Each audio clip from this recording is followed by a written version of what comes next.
पर जाकर के रुक जाते हैं लखन लाला जी, वो 7.5 करोड़ पर नहीं रुकेंगे, इतने बलिदानों के साथ आजादी मिली है।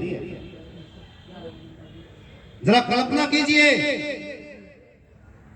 जब बहन जा रही थी अरब के लिए, भाई जा रहा था गजनी के लिए, पिता जा रहा था गोर के लिए, और ये भी पता नहीं थी कि अब आके इसके बाद मिलेंगे कि नहीं मिलेंगे।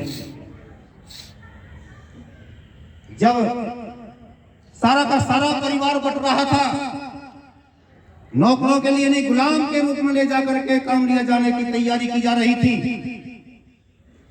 और तब किसी से जाकर के ये कहा जाता था कि तेरी पत्नी को वहां भेज दी, बेटी वहां भेज दी, बेटा वहां भेज दिया, अब तो मुसलमान हो जा। जब वो कहता था अब क्या खाक मुसलमान होंगे, इसको तुमने सुन लिया, बड़े प्यार से कहते हैं क्या खाक मुसलमान होंगे। अरे ये तो उन वीरों का स्लोगन था, जो कुछ मेरे साथ होना था वो हो चुका, अब मैं मुसलमान क्या होकर करूंगा, कुछ नहीं होना।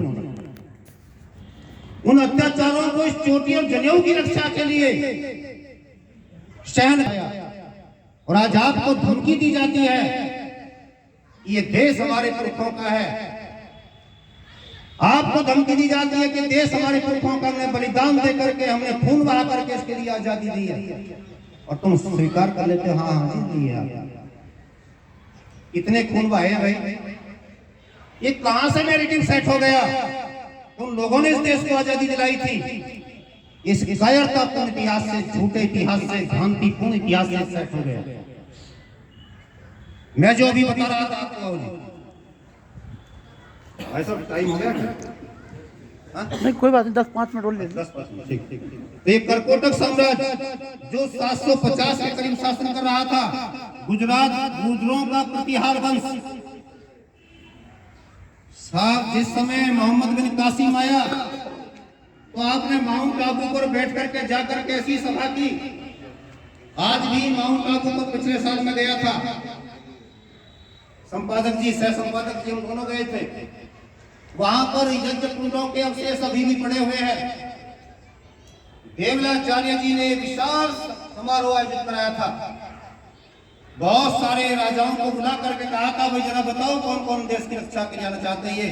मोहम्मद बिन कासिम मेरे देश के भीतर तक आकर के घुस करके चाटा मार के भाग गया, क्या तुम्हारे भीतर किसी के भीतर खून नहीं है?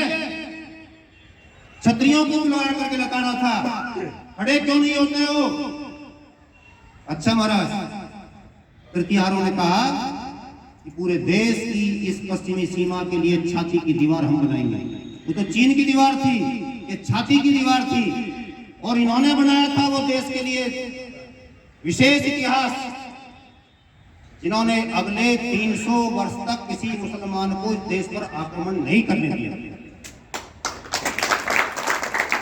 इस बात को मैं नहीं कहता, मुसलमान इतिहासकार सुलेमान कभी कम जैसे कहते हैं। एक ऐसी जाति रहती है जिसने इस देश की इतने दिन, जो मैं कह रहा था कुछ दिन पहले, मोहम्मद बिन कासिम से लेकर के और गजनवी के शासनकाल तक बीच में कौन आपकी रक्षा कर रहा था? तो ये शेर थे, ये सूरमा थे, जो उस समय देश की रक्षा के लिए अपने आप को समर्पित कर चुके थे। इसके बाद आ गया ये चौहान साम्राज्य, कितना बड़ा, और ये चौहान साम्राज्य भी इस देश पर